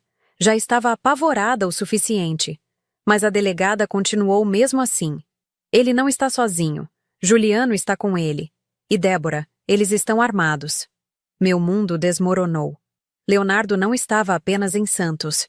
Estava aqui, armado, procurando por mim. E eu estava em um apartamento que não conhecia direito, em uma cidade que não era minha. Eu vou mandar uma equipe para te buscar agora, a delegada disse rapidamente. Fica onde você está, tranca tudo, não atende a porta para ninguém, exceto para os policiais que eu vou enviar. Eles vão se identificar com uma senha que só você e eles vão saber. A senha é Tempestade Azul, entendeu? Entendi, respondi, minha voz tremendo. Tempestade azul. Desliguei e corri para verificar todas as portas e janelas novamente. Juliana me olhava assustada. O que está acontecendo? Não tinha tempo para explicações completas. Tem pessoas perigosas me procurando. A polícia está vindo me buscar. Você precisa sair daqui também. Vai para a casa de algum amigo, algum vizinho. Qualquer lugar menos aqui. Juliana não questionou. Pegou sua bolsa e as chaves e foi para a porta. Antes de sair, ela se virou. Eu vou ficar no apartamento da minha amiga no andar de cima. Qualquer coisa, você sabe onde me encontrar. Agradeci e ela saiu. Fiquei sozinha no apartamento, todas as luzes apagadas, sentada no chão da sala com o celular na mão. Cada barulho do corredor me fazia tremer. Passos passando pela porta. Vozes abafadas de vizinhos. O elevador abrindo e fechando. Tudo soava como uma ameaça. Olhei para o relógio. A polícia demoraria pelo menos 20 minutos para chegar, segundo a delegada. 20 minutos que pareciam uma eternidade. 20 minutos nos quais Leonardo poderia encontrar o apartamento. Então ouvi. Passos parando em frente à porta.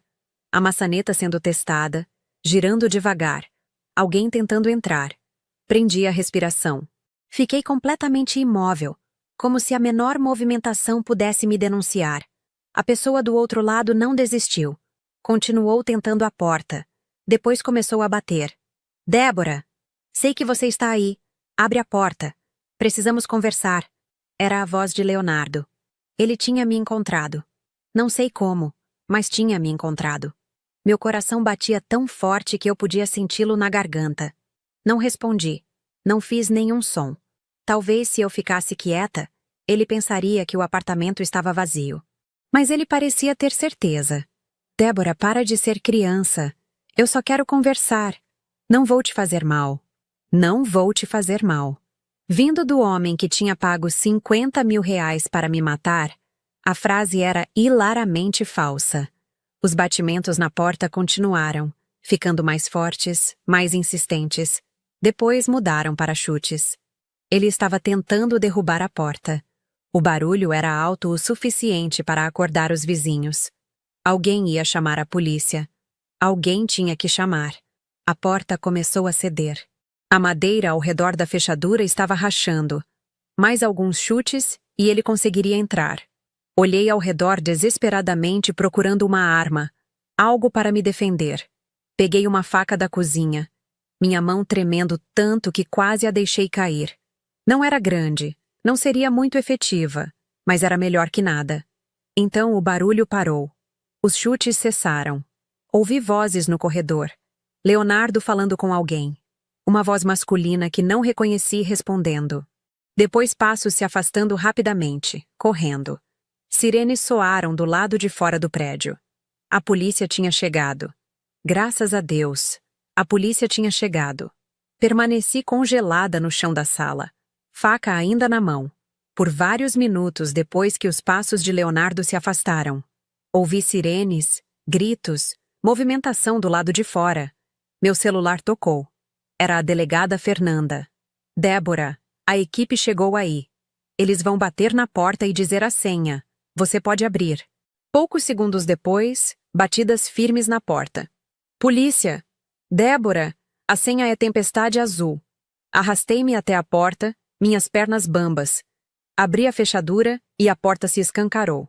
2 policiais fardados entraram rapidamente, verificando o apartamento. Uma policial feminina veio até mim e colocou uma mão no meu ombro. Você está bem? Machucou-se? Balancei a cabeça negativamente, ainda em choque demais para falar. Ela gentilmente tirou a faca da minha mão. Vamos te tirar daqui agora. Leonardo Silva foi detido no térreo do prédio tentando fugir. Juliano Santos também foi preso na rua. Está tudo bem. Você está segura. Desabei ali mesmo, no chão do corredor, chorando de alívio. Levaram-me para a delegacia de Santos, onde prestei depoimento sobre tudo o que tinha acontecido. A tentativa de invasão, Leonardo batendo na porta, os chutes tentando derrubar. Tudo foi documentado. Enquanto isso, em outra sala, Leonardo e Juliano estavam sendo interrogados. A delegada Fernanda tinha vindo pessoalmente de São Paulo para conduzir o caso. Vocês pegaram eles com armas? Perguntei. Ela confirmou.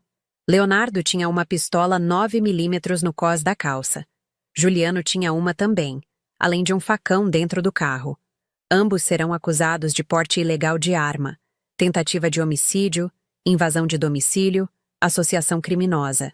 Com as gravações que você tem, eles vão ficar presos por muito tempo. Era difícil acreditar que estava realmente acabado. Que Leonardo finalmente tinha sido capturado.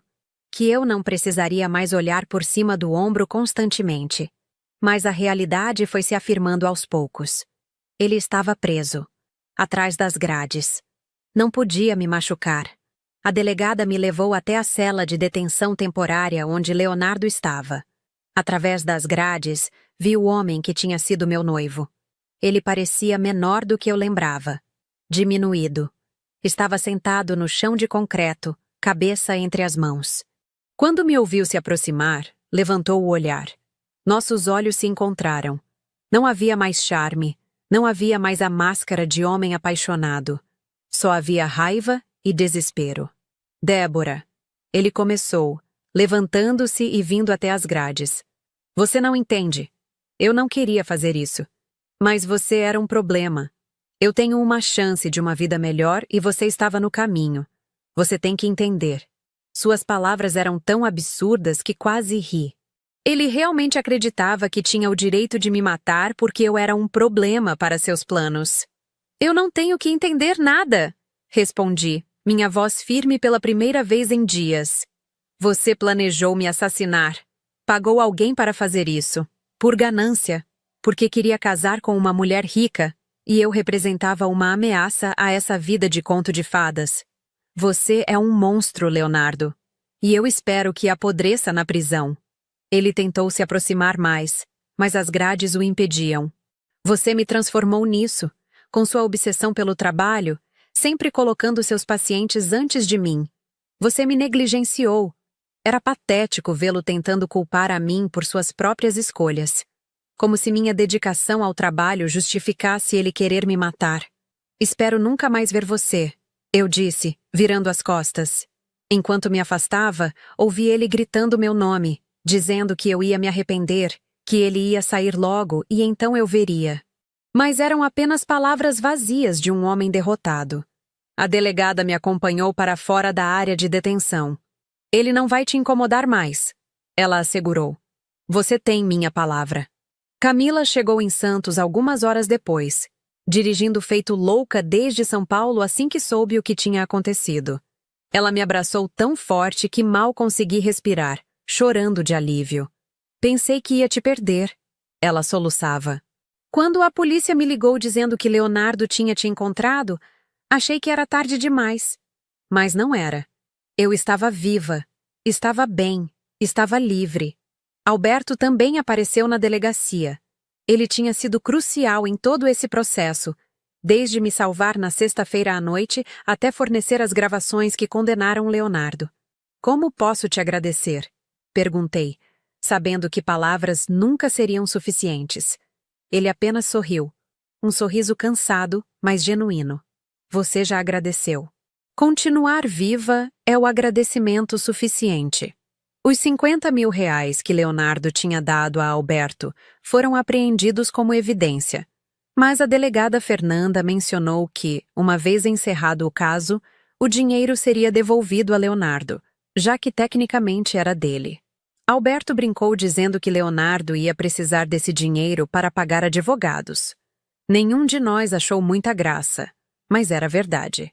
Voltei para São Paulo na quinta-feira. Minha casa parecia estranha, como se eu tivesse ficado fora por meses e não apenas alguns dias. Camila insistiu em ficar comigo por algumas noites, dormindo no sofá. Eu apreciava a companhia. Não estava pronta para ficar sozinha ainda.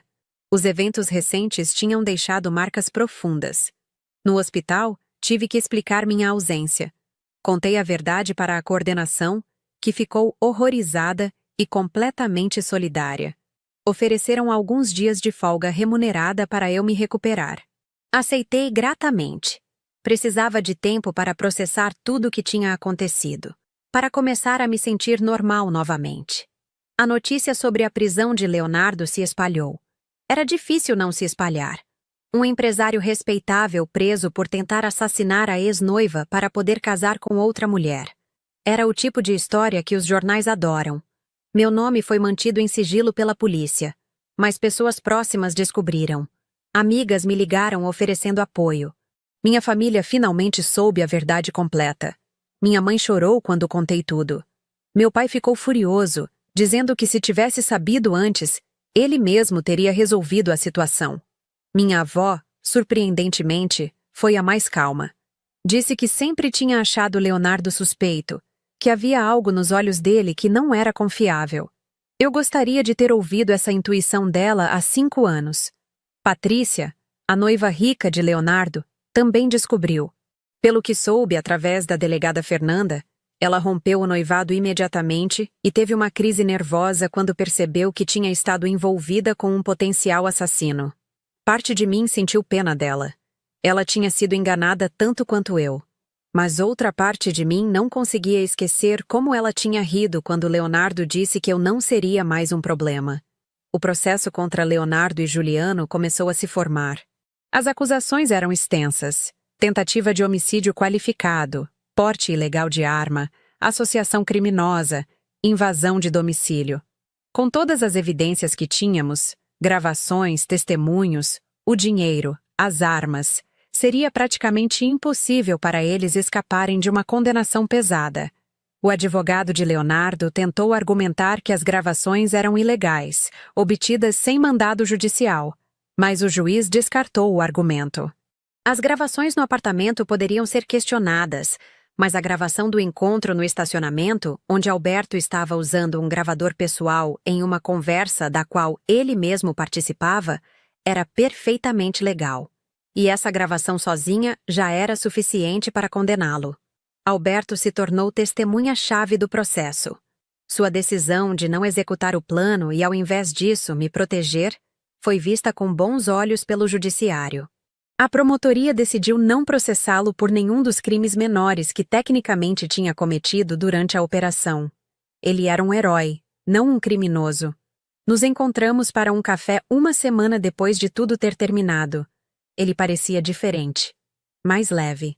Sabe, ele disse enquanto mexia o açúcar no café. Eu já fiz muita coisa questionável nessa vida. Vigilância para maridos ciumentos, investigação de funcionários para empresas. Nem sempre trabalhei do lado certo da lei. Mas dessa vez, eu sinto que fiz algo realmente bom. Salvei uma vida. Você salvou minha vida, eu corrigi, segurando sua mão através da mesa. Literalmente.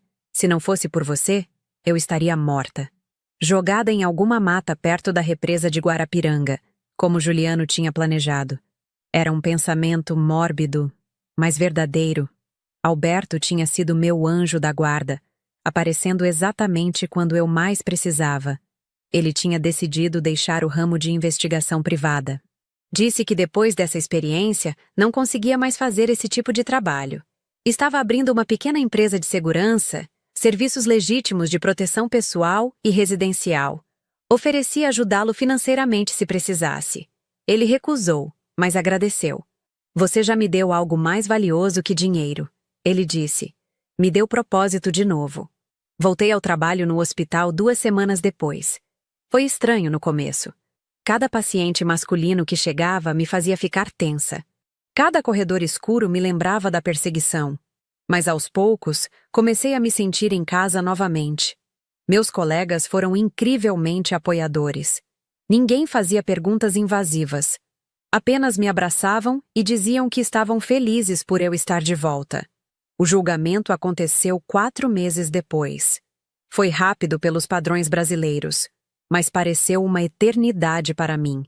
Eu tinha que testemunhar, reviver tudo aquilo na frente de um tribunal cheio de estranhos. Camila foi comigo. Alberto também.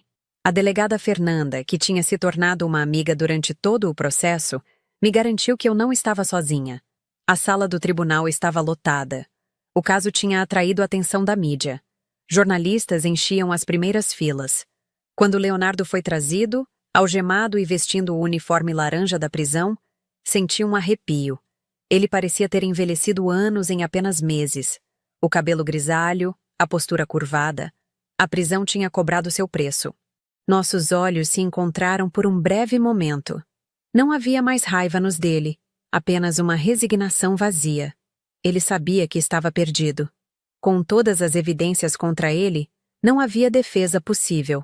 Seu advogado tentaria minimizar os danos, negociar uma pena menor, mas a condenação era inevitável. Fui chamada para testemunhar. Caminhei até o banco das testemunhas com as pernas trêmulas. Jurei dizer a verdade. E então contei minha história. Desde o noivado até o término. A perseguição na noite de sexta-feira.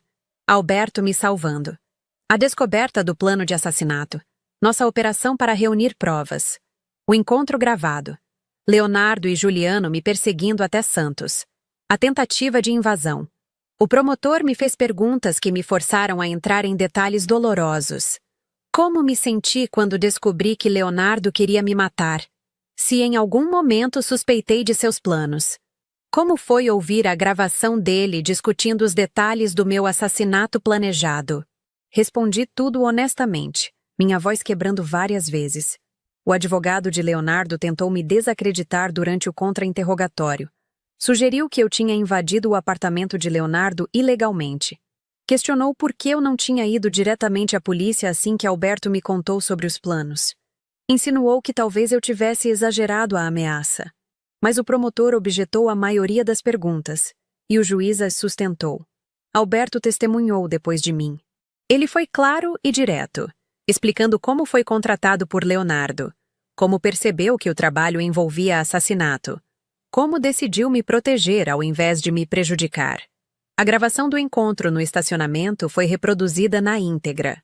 A voz de Leonardo descrevendo friamente como queria que eu fosse morta ecoou pela sala silenciosa. Juliano, o ex-policial, tentou fazer um acordo. Ofereceu testemunhar contra Leonardo em troca de uma pena reduzida. Disse que Leonardo era o cérebro de tudo, que ele apenas tinha sido contratado para executar. Mas o promotor recusou. As evidências eram fortes o suficiente sem a necessidade de barganha.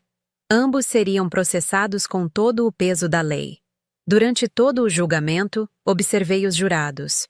12 pessoas comuns que tinham minha vida em suas mãos. Ou melhor, que tinham a justiça que eu merecia em suas mãos. Tentei ler suas expressões. Alguns pareciam horrorizados com as evidências. Outros pareciam céticos. Um homem mais velho dormitou algumas vezes. Esperava que ele acordasse na hora das deliberações. As alegações finais foram poderosas. O promotor pintou Leonardo como um monstro frio e calculista, disposto a matar uma mulher inocente apenas para facilitar seus planos de ascensão social. O advogado de defesa tentou humanizá-lo. Falou sobre sua infância difícil, sobre pressões sociais, sobre como ele tinha cometido um erro terrível, mas não era um assassino de fato, porque o plano nunca foi executado. Era um argumento fraco, e todos na sala sabiam. O fato de o plano não ter sido executado não era mérito de Leonardo, mas de Alberto ter me avisado. A intenção estava lá. O planejamento estava lá. O dinheiro tinha sido pago. Se dependesse de Leonardo, eu estaria morta. O júri se retirou para deliberar às 3 da tarde de uma sexta-feira chuvosa. Esperamos por horas. Camila segurou minha mão o tempo todo. Alberto ficou sentado atrás de nós, uma presença reconfortante. Meus pais também estavam lá. Minha mãe rezando baixinho, meu pai com a mandíbula apertada de tensão. Às 8 da noite, o júri voltou. Tinham um veredito. Quanto ao crime de tentativa de homicídio qualificado, como o júri decide? O porta-voz, uma mulher de meia-idade com óculos, se levantou. Culpado! A sala explodiu em sussurros. O juiz bateu o martelo pedindo ordem. Prosseguiram com os outros crimes. Porte ilegal de arma. Culpado. Associação criminosa. Culpado. Invasão de domicílio. Culpado. Em todas as acusações, o veredito foi o mesmo. Leonardo não demonstrou emoção.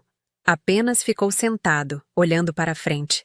Juliano, por outro lado, começou a gritar, dizendo que era injusto, que ele tinha sido forçado. Os seguranças tiveram que contê-lo.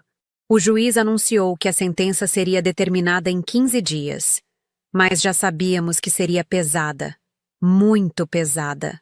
Quando saímos do tribunal, jornalistas nos cercaram. Flashes de câmera me cegaram. Perguntas eram gritadas de todas as direções. Como me sentia com o veredito? Se tinha algo a dizer para Leonardo? Se perdoava? A delegada Fernanda abriu caminho para nós através da multidão. Não dei nenhuma declaração. Apenas queria ir para casa. A sentença veio 2 semanas depois. Leonardo foi condenado a 18 anos de prisão. Juliano pegou 16. Com o sistema de progressão de pena brasileiro, eles provavelmente não cumpririam o tempo todo. Mas era o suficiente. Era justiça. Finalmente, eu podia respirar.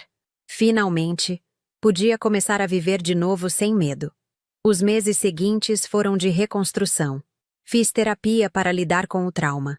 Algumas noites ainda acordava suada, sonhando com Leonardo batendo na porta do apartamento em Santos. Mas aos poucos, os pesadelos foram ficando menos frequentes. Minha terapeuta disse que era normal, que levaria tempo, mas que eu chegaria lá. Voltei a correr no parque aos domingos, algo que tinha parado de fazer por medo de ser seguida. Recomecei aulas de yoga que tinha abandonado anos atrás. Passei mais tempo com minha família, valorizando cada momento de uma forma que nunca tinha feito antes. Quase morrer tem uma forma de reorganizar suas prioridades. No hospital, fui promovida a coordenadora de enfermagem do pronto-socorro. Era uma posição que exigia mais responsabilidade, mas também vinha com melhor salário e horários mais previsíveis. Aceitei com alegria. Minha vida profissional estava florescendo de uma forma que nunca tinha florescido quando estava com Leonardo. Alberto e eu mantivemos contato. Nos tornamos amigos verdadeiros, unidos pela experiência traumática que compartilhamos. Sua empresa de segurança estava indo bem. Ele até me contratou para fazer uns cursos de primeiros socorros para sua equipe. Era bom vê-lo feliz, fazendo trabalho honesto, ajudando a proteger pessoas de verdade. Camila e eu ficamos mais próximas do que nunca. Ela tinha estado ao meu lado durante o momento mais escuro da minha vida. Tinha arriscado sua própria segurança para me ajudar. Isso cria um laço que não pode ser quebrado. Passamos a ter um jantar semanal juntas, apenas nós duas, conversando sobre tudo e nada. 6 meses após o julgamento, finalmente senti que estava pronta para considerar namoro novamente. Foi assustador. Parte de mim tinha construído muros ao redor do coração, jurando nunca mais confiar em ninguém. Mas não queria viver assim. Não queria deixar Leonardo me transformar em uma pessoa amargurada e desconfiada. Conheci alguém no hospital. Um médico novo no departamento de emergência. Seu nome era Rafael. Ele era gentil, engraçado e, mais importante, quando eu contei minha história, ele não fugiu. Não me tratou como alguém quebrado ou danificado. Apenas disse que eu era incrivelmente forte por ter sobrevivido e reconstruído minha vida. Começamos devagar. Apenas cafés no início. Depois jantares. Ele entendeu quando eu disse que não estava pronta para nada sério ainda. Que precisava de tempo. E ele me deu esse tempo, sem pressão, sem expectativas. Era refrescante estar com alguém que respeitava meus limites. 1 ano depois de tudo ter acontecido, voltei ao sítio em Mairiporã para outro churrasco em família. Foi no mesmo fim de semana do ano anterior, uma espécie de aniversário da noite que mudou minha vida. Mas dessa vez, era uma celebração. Celebração de estar viva, de estar livre, de ter superado. Enquanto estava na varanda do sítio, observando o pôr do sol pintar o céu de tons de laranja e rosa, pensei em como minha vida tinha mudado.